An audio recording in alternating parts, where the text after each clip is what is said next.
너무 좋죠? 우리 청소년들 선생님들 보니까 너무 좋습니다. 우리 함께 하나님 말씀 보겠습니다. 열왕기하 5장 1절에서 3절까지 말씀입니다. 열왕기하 5장 1절에서 3절까지 말씀입니다. 저와 함께 한 절씩 교독하시고요. 마지막 절 함께 읽겠습니다. 열왕기하 5장 1절에서 3절 제가 먼저 읽겠습니다. 아람 왕의 군대 장관 나아만은 그의 주인 앞에서 크고 존귀한 자니 이는 여호와께서 전에 그에게 아람을 구원하게 하셨음이라. 그는 큰 용사이나 나병 환자더라.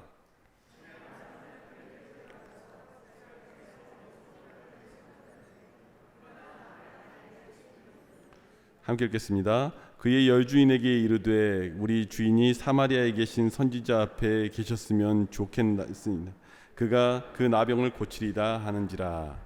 아멘. 하나님의 크신 은혜가 오늘 예배 참석하는 모든 분들 위해 함께하기를 축원합니다. 오늘 제가요 사실은 예배 마칠 때 결단 찬양을 제가 골랐는데 식상하지 않을까 사실은 살짝 고민을 했어요. 뭘 선택을 했냐면 여러분 갑자기 이 얘기하면은 공감이 될지 여기 청년분들도 있는데 공감이 안 될지 잘 모르겠지만 천부여 의지 없어서를 선택했거든요. 이따 찬양할 때 두 손 들고 같이 함께 찬양해 주시기 바랍니다. 근데 제가 너무 놀란 게 뭐냐면 천부여 의지 없어서 아시죠?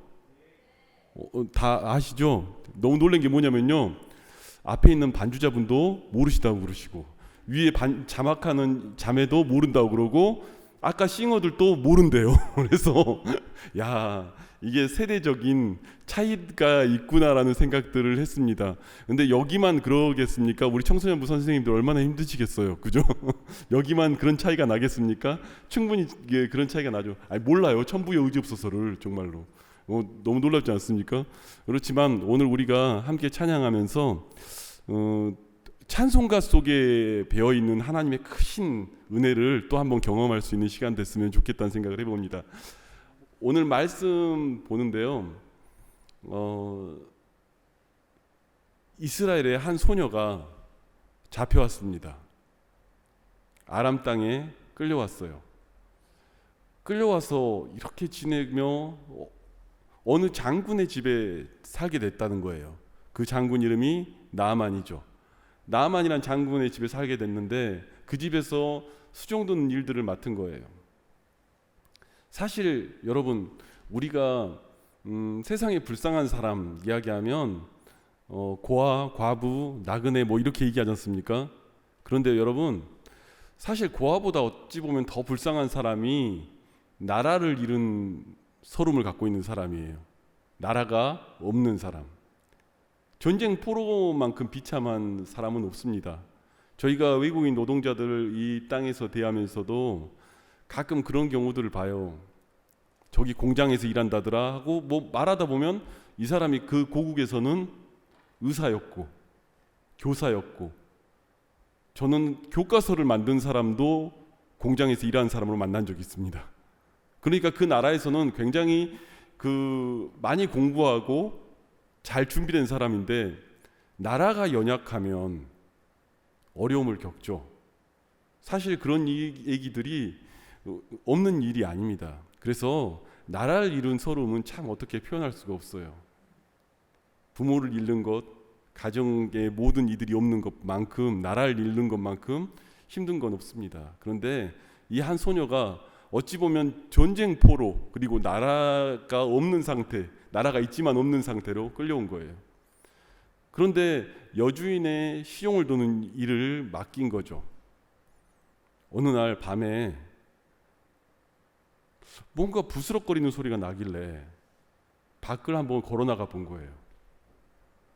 나갔더니 여주인이 뭔가 하고 있는 거예요. 피고름 묻은 빨래를 남들 몰래 하고 있는 거죠.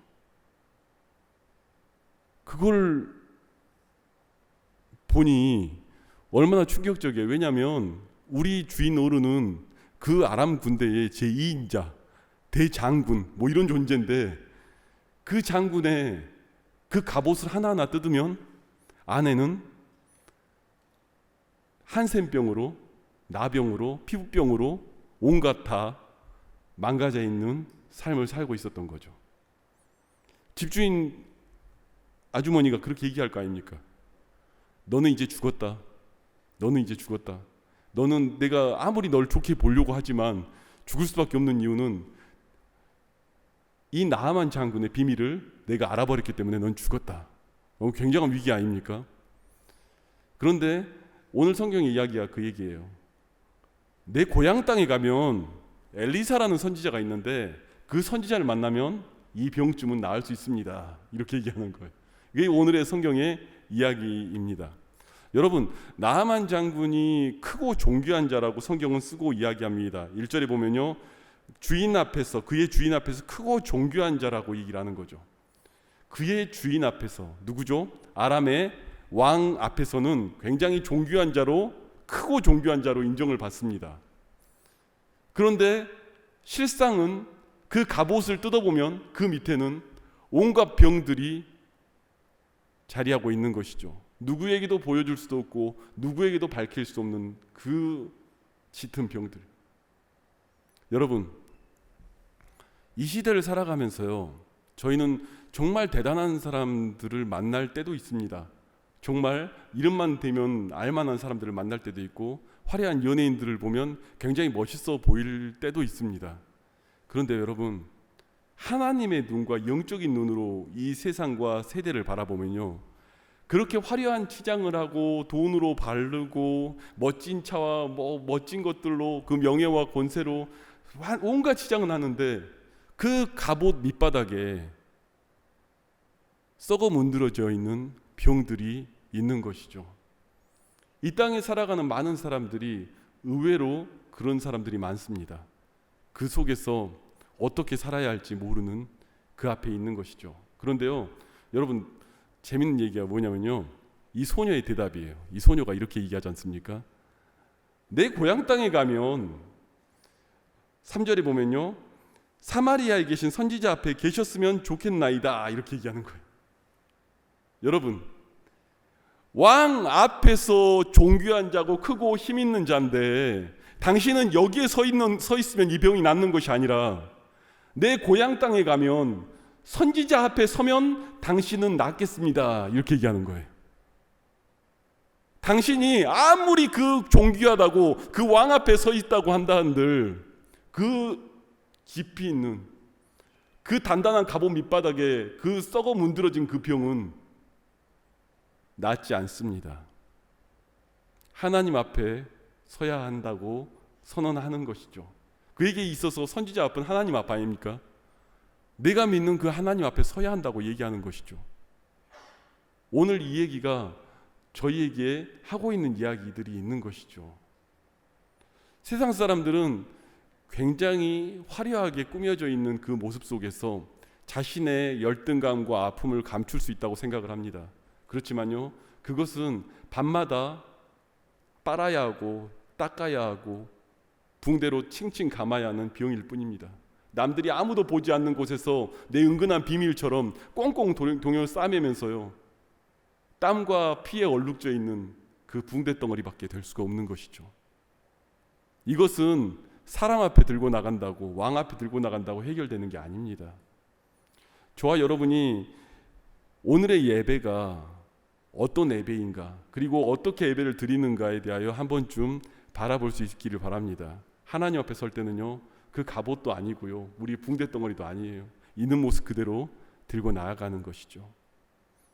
제 친구 목사 한 명 이야기를 좀 할까 합니다. 이 친구는 잘 설교 때 자기 이야기를 잘 안 해서 제가 조금 조심스럽긴 한데요, 제 친구 목사가 누구냐면은 우리 얼마 전에 청소년부에서 사역하는 이영식 목사 지금 간 교회의 사수 목사예요. 제 친구거든요. 지금 같은 부서에 사수로 있는데 그 친구 목사가 참 어떻게 보면은 뭔가 좀 특별한 스페셜한 맛은 없어요. 그런데 항상 배우려는 자세를 갖고 살아가는 친구거든요. 그래서 참 좋아해요. 많은 사람들이 좋아하고 그런 사역자예요.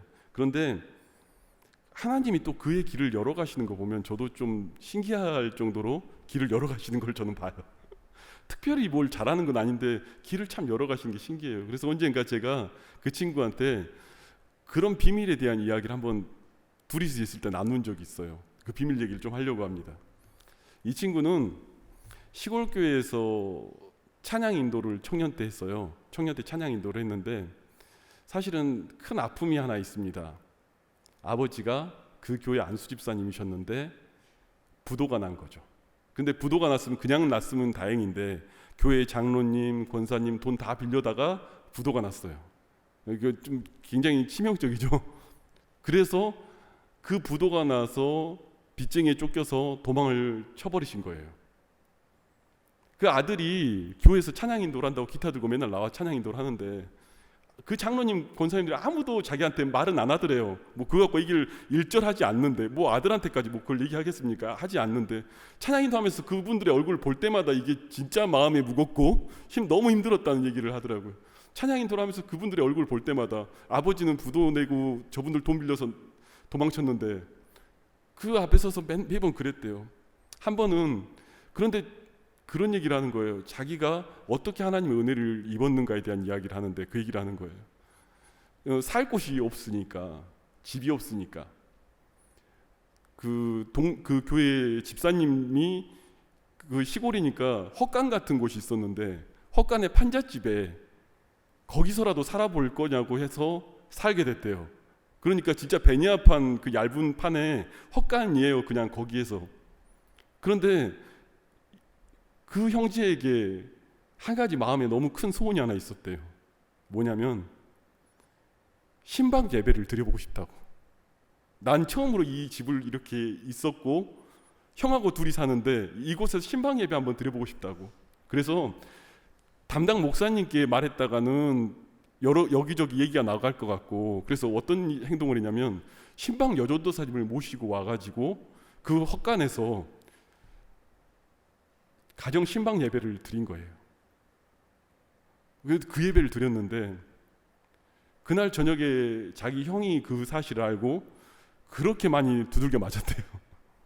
형편이 이러면서 무슨 신방 예배냐고, 집안 형편이 뭐 이런 꼴인데 무슨 우리 다 망한 사람들이 무슨 신방 예배냐고 그렇게 두들겨 맞았대. 그런데 저는 그 친구가 저와 둘이 있을 때 그런 얘기를 하는데 그런 마음이 드는 거예요. 이 친구의 이런 마음의 중심을 주님이 보시지 않으셨을까? 아멘이세요? 이 친구의 이런 마음의 중심이 하나님은 그렇게 순수한 마음으로 보시지 않으셨을까 하는 생각을 저는 친구인 입장에서 들더라고요. 여러분, 어디 앞에 서야 하는지에 대한 고민이 사실 우리들은 다 있습니다. 때로는 화려하고 정말 돈이 있고 뭔가 있는 그쪽에 가서 서면 뭔가 내 문제들이 금방 해결될 것 같은데요. 사실 거기에 아무리 쓴다고 해결됩니까? 우리는 하나님 앞에 서야죠. 있는 모습 그대로 들고 나와서 내 있는 그 가치 그대로 들고 나와서 하나님 앞에 서야죠. 모르겠어요. 제가 그 친구 입장이라면 저는 신방 예배를 드리자고 정말 여전도사님을 모시고 와서 신방 예배를 드렸을까? 정말 저는 그 생각 한번 들더라고요. 그 상황 속에서 정말 예배 한번 드리고 싶다고 그 말이 나올까? 저는 그 친구가 목사로서 길을 가면서 하나님이 붙잡아 주시는 비밀이 저는 그런 거 아닌가 하는 생각을 해봅니다. 여러분, 오늘 여러분이 예배를 드리며 주님 앞에 서는 그 모든 자리가 하나님 앞에 서 있어야 돼요. 안 그러면요, 다 세상의 헛것들 바라보고 헛자리에 다 가서 있는 거예요. 이들이 나만이 정말로 이 모든 자리에 나아가고 그 길 가운데 걸어가는 것이죠. 그 말은 누구 때문이죠? 이 소녀의 한마디죠. 여러분, 세상에 많은 이들이 살아가지만 그들 모두 단단한 갑옷 밑바닥에 병들을 안고 살고 있습니다. 멋진 양복을 입고 화려하게 치장을 하는데 안에는 내일을 알지 못하는 두려움과 걱정, 근심 속에 살고 있죠.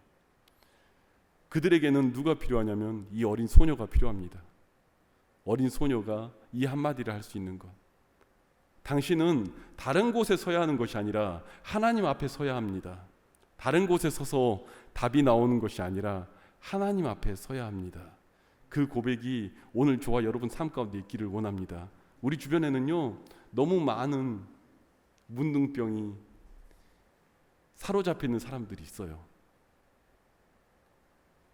정말로 우리 청소년부 선생님들 이렇게 계시지만 어떤 아이들은 대답도 안 하고 뭐 말해도 말도 안 하고 누구 말로 이게 사람인지 좀비인지 누가 그렇게도 표현하더라고요. 그들 앞에서 매번 메시지를 전하면서 그리고 그들에게 하나님의 사랑을 전하는 것, 그 모든 것들 속에 어쩌면 이 소녀의 마음이 아닌가 하는 생각들을 해봅니다. 다른 곳에 설 게 아니라요, 아이돌 된다고 그곳에 서는 것도 아니고 세상에 잘 나가는 그 앞에 서는 것도 아니고 내가 하나님 앞에 서야 한다고, 그 앞에 서서 그 길 가운데 걸어가야 한다고. 오늘 우리가 복음을 위하여 살아가는 그 모든 길은 어쩌면 이런 길이죠. 그 가운데 나아가는 것이죠. 제가 새벽에 약간의 간증으로 이 말씀을 드렸는데, 저는 노방전도를 꽤 오래 했습니다. 노방전도를 꽤 오래 했고 20대 시절을 전도하는 삶들로 많이 살았습니다. 그런데 목회자가 되고도요, 이게 사람이, 죄송한 얘기 드릴게요, 낙심이 될 때가 있어요. 아, 이거 내가 뭐 했나 싶기도 하고, 내가 왜 그런 삶을 살았을까, 왜 그런 시간을 보냈을까, 이런 굉장히 무너지는 마음이 들 때가 있더라고요.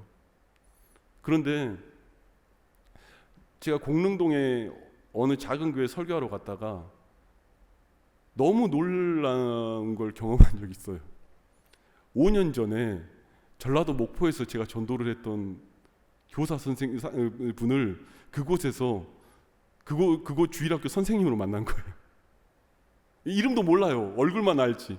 근데 5년 전에 전도했던 사람을 그렇게 만나게 하는 거예요. 둘은 기뻐서 얘기하고 이럴 수 있지만 저는요, 마치 어떤 기분이었냐면 주님의 얼굴을 보는 기분이었어요.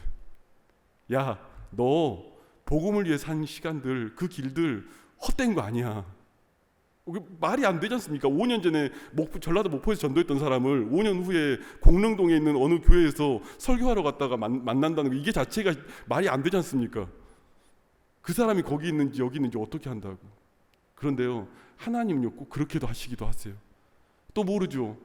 지금 이 교사로서 헌신하며 수고하는 그 모든 이들이 10년 후, 20년 후 또 다른 모습으로, 선생님, 저는 선생님 때문에 예수 믿었습니다. 시간이 흐르고 보니, 내가 은혜를 받고 보니 선생님 이름은 잘 기억이 안 나는데 그때 말씀 전하셨던 그 말씀은 제가 생각이 납니다. 이렇게 찾아올 줄 모르지 않습니까? 그런 일들이 일어나지 않는다고 보장할 수 없지 않습니까? 여러분, 오늘 우리가 심는 그 모든 일들은 헛된 것이 없습니다. 우리가 심고 복음 위에 걸어가는 그 모든 순간들은 헛된 것이 없습니다. 그 모든 자리를 주님이 반드시 기억할 줄 믿습니다. 오늘 각 주일학교마다 또 수련회 중에 있고 그 모든 자리에 있는데, 저는 그 모든 것들이 심는 거라고 생각해요. 어느 날 어느 시간에 그렇게 부활할 줄 믿습니다. 아멘이세요? 함께 말씀 보겠습니다. 10절부터 13절 말씀, 저와 함께 교독하시겠습니다. 제가 먼저 읽겠습니다. 엘리사가 사자를 그에게 보내 이르되, 너는 가서 요단강에 몸을 7번 씻으라. 내 살이 회복되어 깨끗하리라 하는지라.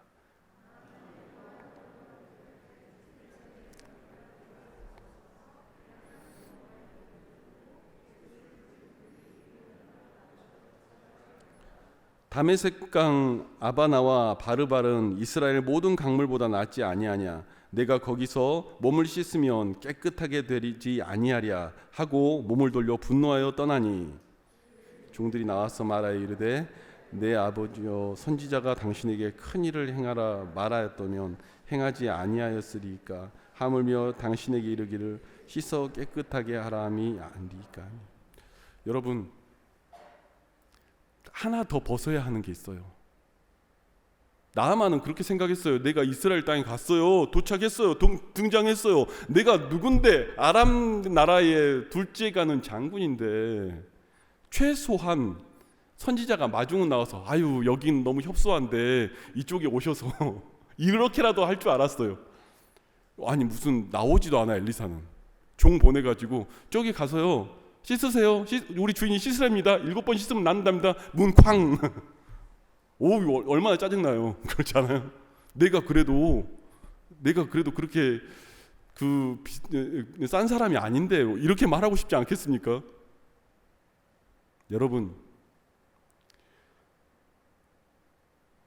진지한 얘기를 하나만 드리면요, 여러분이 하나님을 만나고 하나님의 은혜를 입으려면요, 교만이 깨져야 합니다. 하나님은요, 철저하게 나아만에게 그 교만이 깨지기를 바랬어요. 진짜 병이 낫기를 원하면 강력한 반석 같은 우리의 교만이 깨져야 합니다. 내 고집, 내 생각, 나의 판단, 그 문제가 이 나아만에게는 있는 거예요.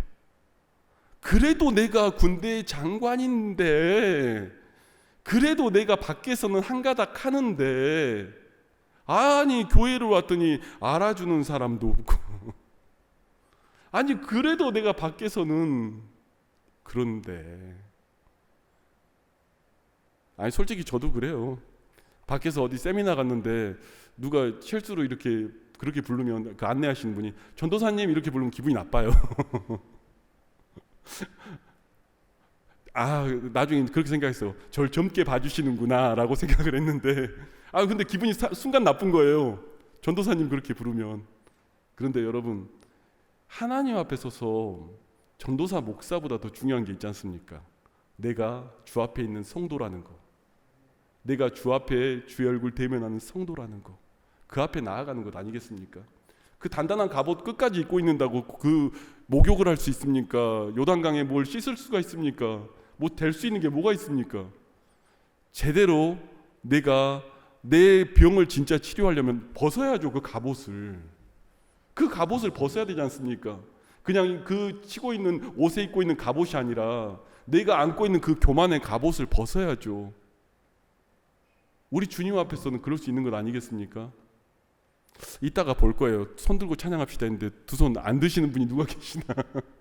아니 벗는 거예요. 내가 주님 앞에서 은혜를 입는다는 거는, 내가 주님 앞에서 은혜를 입으려 하는 사람은 내가 갖고 있는 그 간판 다 내려놓는 거예요. 왜냐하면 이곳은 주님이 운행해 나가는 하나님의 전이기 때문이죠.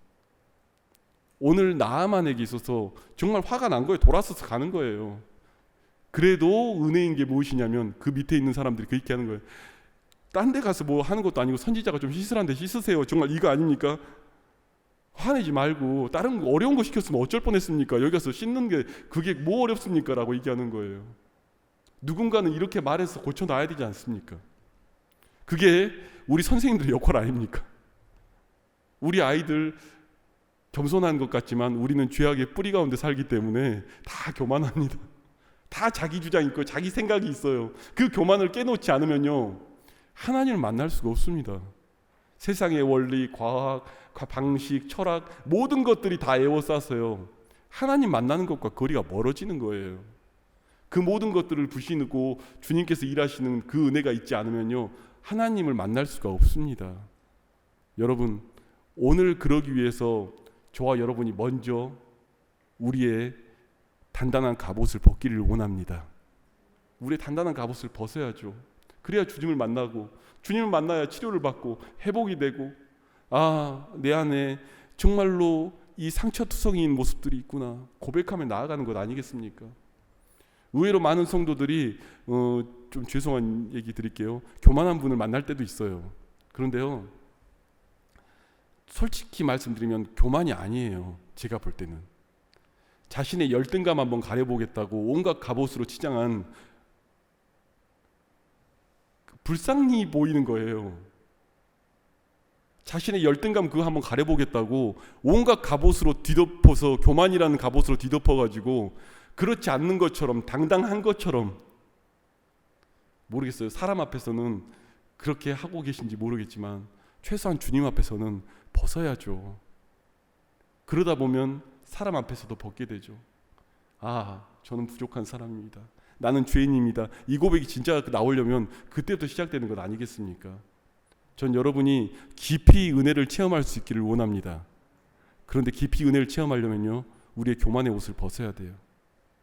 교만의 옷을 벗고 그 분노의 옷도 벗고, 화가 나잖아요. 그 나아만은 이 분노의 옷도 벗고 그렇게 주님 앞에 나아가야 하는 거예요. 하나님, 내가 하나님을 만나기 위해 오늘 또 그 장벽을 벗습니다. 무슨 장벽이요? 나를 사랑하는 나의 자아라는 장벽을 벗는 거예요. 그 장벽을 내려놓고 하나님이 나를 주장하실 수 있도록 그 가운데 나아가는 거예요. 여러분, 오늘 우리가 살아가는 모든 삶 속에 진정한 하나님의 치유가 여러분 가운데 일어나기를 축복합니다. 하나님의 치유가 여러분의 심령과 여러분의 밑바닥에서부터 시작되기를 하나님의 은혜로 임하기를 축복합니다. 우리 함께 찬양합시다. 천부의 의지 없어서 진짜 찬양할 건데요. 다 아시죠? 우리 손 들고 함께 찬양해도 될까요? 함께 손 들고 주님 앞에 진짜 한번 고백해 봤으면 좋겠습니다.